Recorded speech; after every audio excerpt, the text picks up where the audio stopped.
Hello दोस्तों, आज मैं आप सभी के बीच में एक महत्वपूर्ण वीडियो लाया हूँ। यह वीडियो एग्रीकल्चर से संबंधित है, तो मैं चाहूँगा कि आप यह वीडियो लास्ट तक ज़रूर देखें। अगर वीडियो आपको पसंद आए तो कृपया वीडियो को लाइक कीजिए, चैनल पर नए हैं तो चैनल को सब्सक्राइब कीजिए। दोस्तों, आज के इस वीडियो में हम लोग प्लांट फिजियोलॉजी में श्वसन के बारे में देखने वाले हैं। अगर आप मेरे और भी वीडियो देखना चाहते हैं तो आप चैनल पर जाकर देख सकते हैं। साथ ही में जो लोग टेलीग्राम ग्रुप को नहीं ज्वाइन किए हैं उन लोगों के लिए डिस्क्रिप्शन बॉक्स में लिंक दे दिया जाएगा, वहां से वो ज्वाइन कर लें। तो चलिए बिना टाइम गवाए वीडियो को शुरू करते हैं। वीडियो पसंद आए तो वीडियो को लाइक कीजिए, चैनल पर नए हैं तो चैनल को सब्सक्राइब कीजिए। चलिए वीडियो को शुरू करते हैं।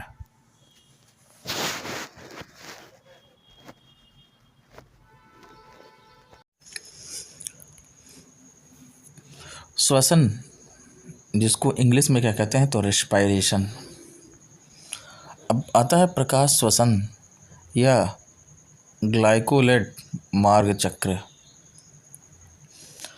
तो क्रोटोकोव ने 1963 में प्रकाश की उपस्थिति में CO2 मुक्त होने का उल्लेख करने के लिए फोटो रेस्पायरेशन शब्द की शुरुआत की थी। तो फोटो रेस्पायरेशन जो शब्द था उसका शुरुआत किसने किया था? क्रोटोकोव ने किया था। कब किया था? तो 1963 में किया था। और क्यों किया था? तो प्रकाश की उपस्थिति में CO2 जो है मुक्त होने के उल्लेख करने के लिए किया था। और फोटो रेस्पायरेशन में जो है उच्च प्रकाश से प्रेरित ऑक्सीजन जो है PGA के दो अणुओं के उत्पादन को जो है रोकता है, और PGA के एक अणु के बजाय ग्लाइकोलेट्स बनाता है, और जिससे क्या होता है H2O2 हाइड्रोजन पेरोक्साइड का गठन होता है। तो फोटो रेस्पायरेशन में क्या होता है कि उच्च प्रकाश से प्रेरित ऑक्सीजन PGA के दो अणुओं के उत्पादन को क्या होता है रोकता है, और PGA के एक अणु के बजाय ग्लाइकोलेट्स बनाता है। PGA मतलब फास्फोग्लिसरिक एसिड, और जिससे H2O2 का गठन होता है। और यह जो है C2 चक्र के रूप में भी जाना जाता है, क्योंकि दो कार्बन यौगिक ग्लाइकोलेट जो होता है बनता है इसमें। तो यह क्या होता है C2 चक्र के रूप में जाना जाता है।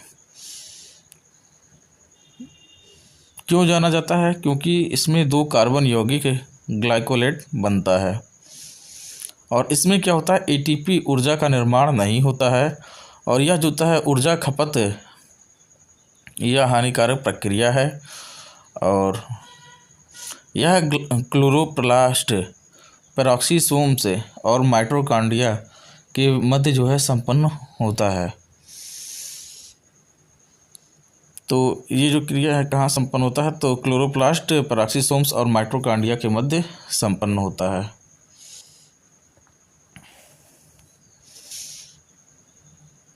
तो फोटो रेस्पायरेशन में क्या होता है? उच्च प्रकाश से प्रेरित ऑक्सीजन PGA के दो अणुओं के उत्पादन को रोकता है, और PGA के एक अणु के बजाय ग्लाइकोलेट बनाता है,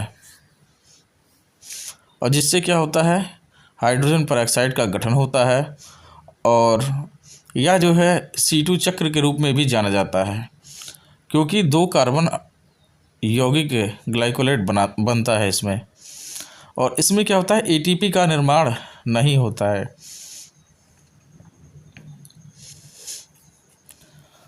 और यह जो है ऊर्जा खपत यह हानिकारक प्रक्रिया है, और यह क्लोरोप्लास्ट, पेरोक्सीसोम्स और माइटोकॉन्ड्रिया के मध्य संपन्न होता है। अब श्वसन, रेस्पायरेशन।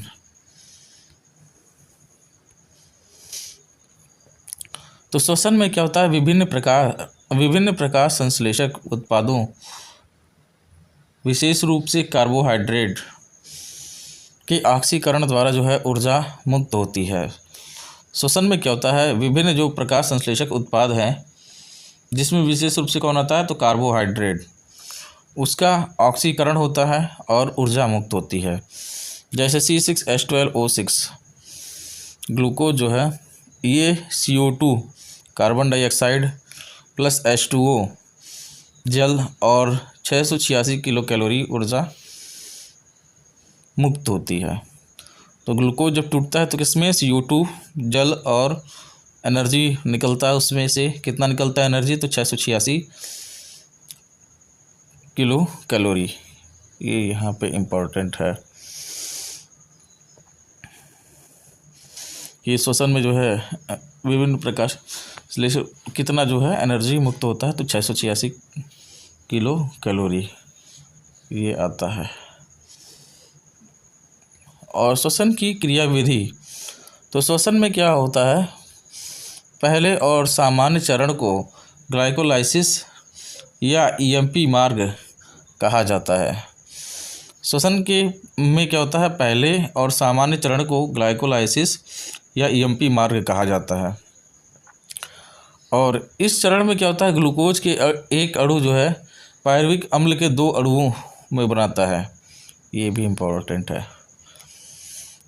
श्वसन में पहले और सामान्य चरण में क्या होता है, ग्लाइकोलाइसिस या EMP मार्ग कहा जाता है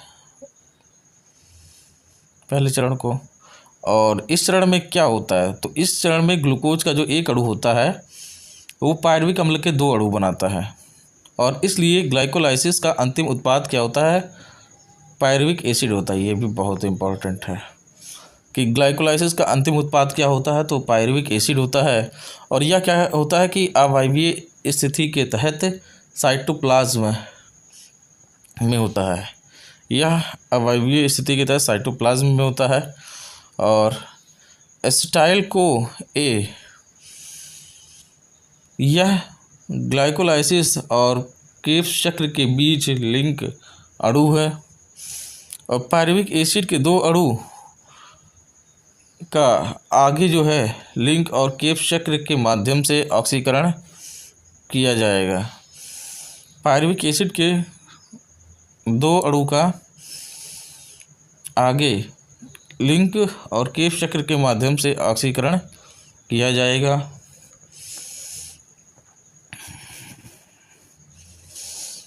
और NADH2 के 2 अणु आगे जो है हाइड्रोजन को मुक्त करने के लिए इलेक्ट्रॉन परिवहन प्रणाली के लिए उपयोग किया जाएगा।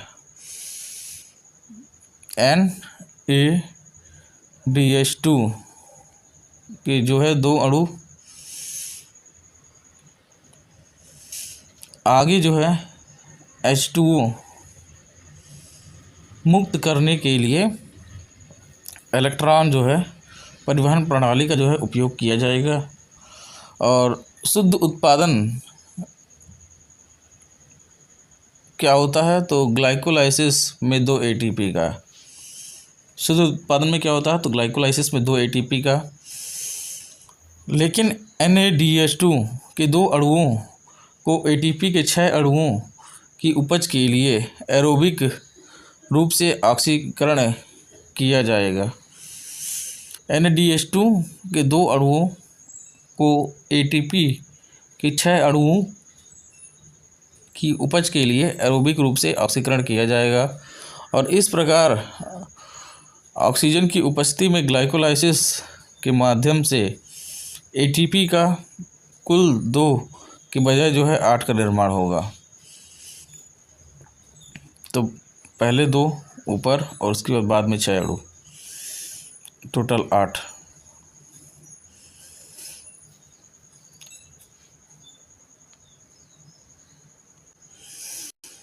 और दोनों ETS और केफ चक्र साइट्रिक एसिड या टीसीए चक्र के जो है एरोबिक या वायवीय स्थिति के तहत माइटोकॉन्ड्रिया में होता है। तो दोनों ईटीएस या केफ चक्र एरोबिक या वायवीय स्थिति के तहत माइटोकॉन्ड्रिया में होता है।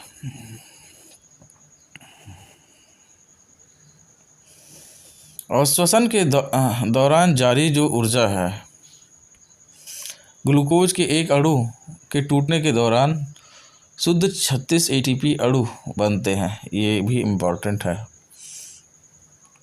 कि श्वसन के दौरान जारी जो ऊर्जा होती है उसमें ग्लूकोज के एक अणु टूटने के दौरान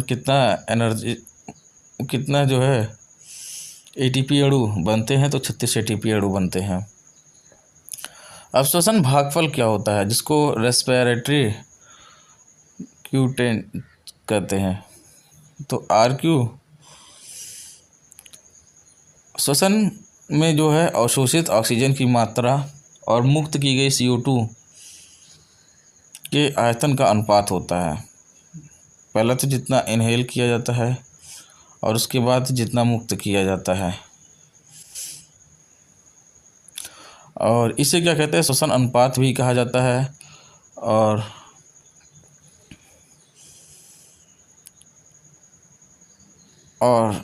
श्वसन भागफल बराबर क्या होता है, मुक्त की गई CO2 की मात्रा बटे अवशोषित ऑक्सीजन की मात्रा होता है।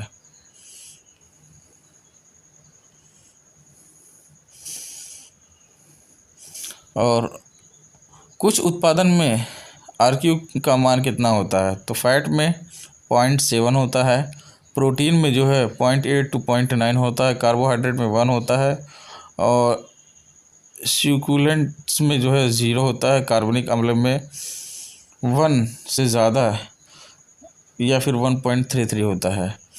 तो कुछ उत्पादों में RQ का मान कितना होता है, तो 0.7 होता है, और प्रोटीन कितना होता है, तो 0.8 to 0.9 होता है, और कार्बोहाइड्रेट में 1 होता है, और रसीले स्यूकुलेंट्स में जो होता है 0 होता है, और कार्बनिक अम्ल में 1 से ज़्यादा होता है, 1.33 होता है।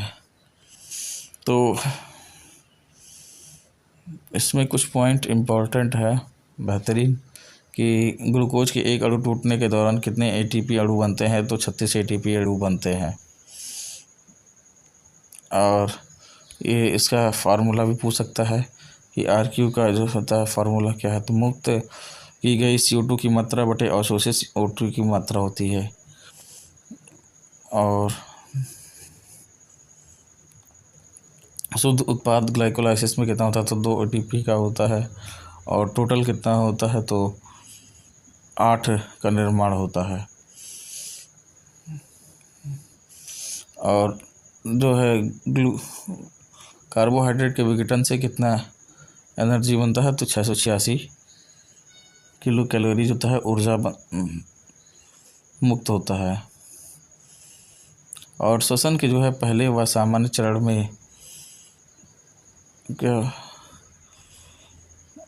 पायरुविक अम्ल के 2 अणु बनता है, और ग्लाइकोलाइसिस का अंतिम उत्पाद क्या होता है, तो पायरुविक एसिड होता है।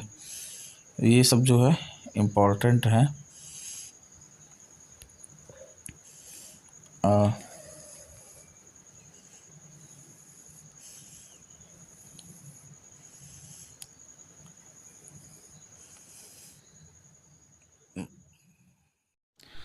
तो दोस्तों, ये था आज का वीडियो। अगर वीडियो आपको पसंद आए तो कृपया वीडियो को लाइक कीजिए। अगर चैनल पर नए हैं तो चैनल को सब्सक्राइब कीजिए। मिलते हैं हम आपसे अगले वीडियो में। तब तक के लिए टाटा बाय बाय।